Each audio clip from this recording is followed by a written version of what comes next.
Kolache was brought over by the Czech people, kind of like a snack while they were farming. Who doesn't love a good kolache? But the Czech connection to Texas goes an awful lot deeper. To protect their women and children, the Czech men who fled Europe to Texas in the 1800s bought some of the first life insurance policies, used them as memberships in fraternal Slavonic lodges that are now a fixture of a lot of Texas towns. The biggest Czech lodge in the whole state is Lodge 88 here in 59. The Heights. Good bingo! Catching fire again as a place to play bingo every Thursday night. The SBJST Lodge 88, our bingo night is that we have bingo every Thursday night. But our crowds increased in the last 10 years. And a place for dancing, for family fun. A tax-exempt place sitting on a piece of prime Heights area real estate now worth at least $17 million. Translated, that sign on the front door means, "We welcome you." But do they really?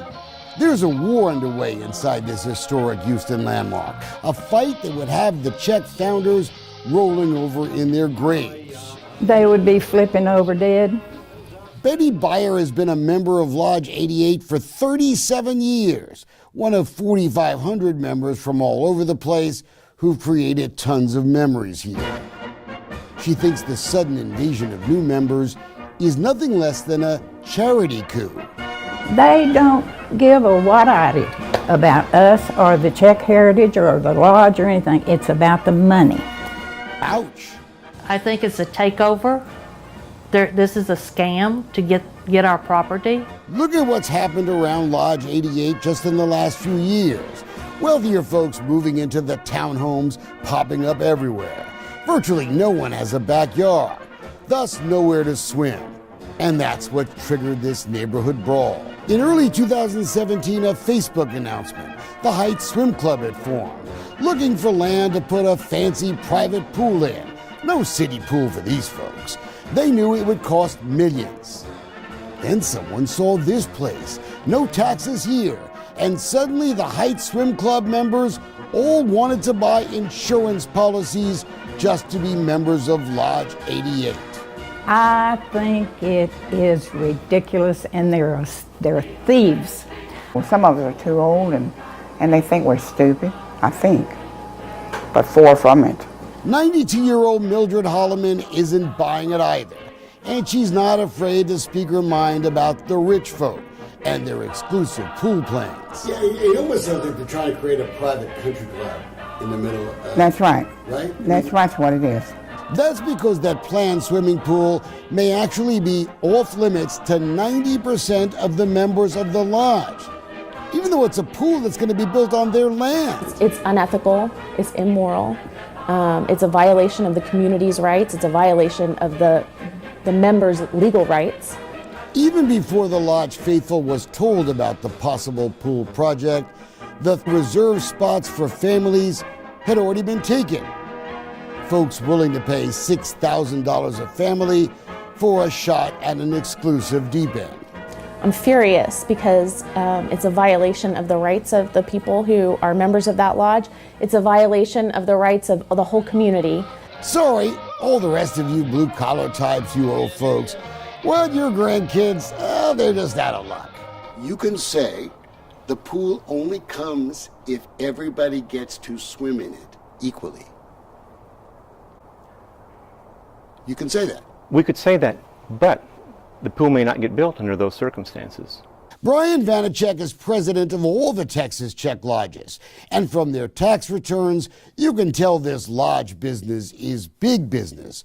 So why would these guardians of Czech heritage turn their back on their very own members just to make some new rich folks happy? When you found out in August Okay. that the 350 slots have been reserved, your people raised concerns about it. Yes, they did.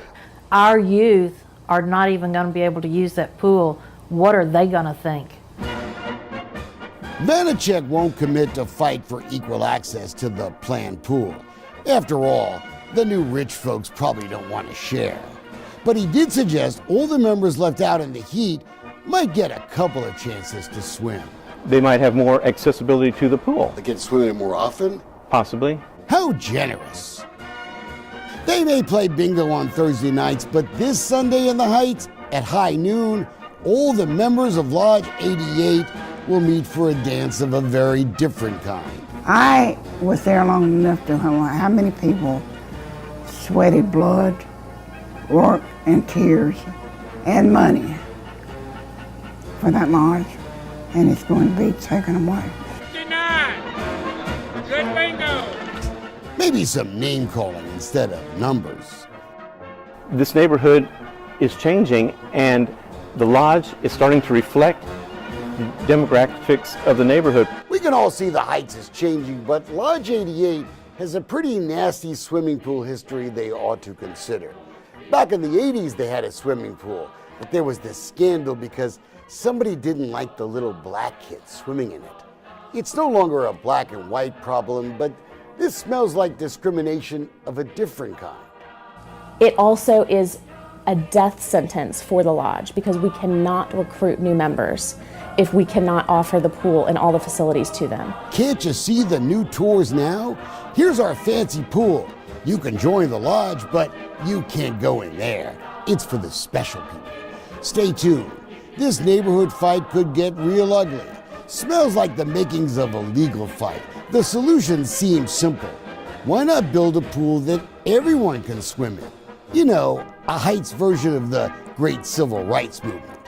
In the meantime, we know someone who's looking for a pool fight. I'll probably be pulled out of jail because I'll jump in the pool.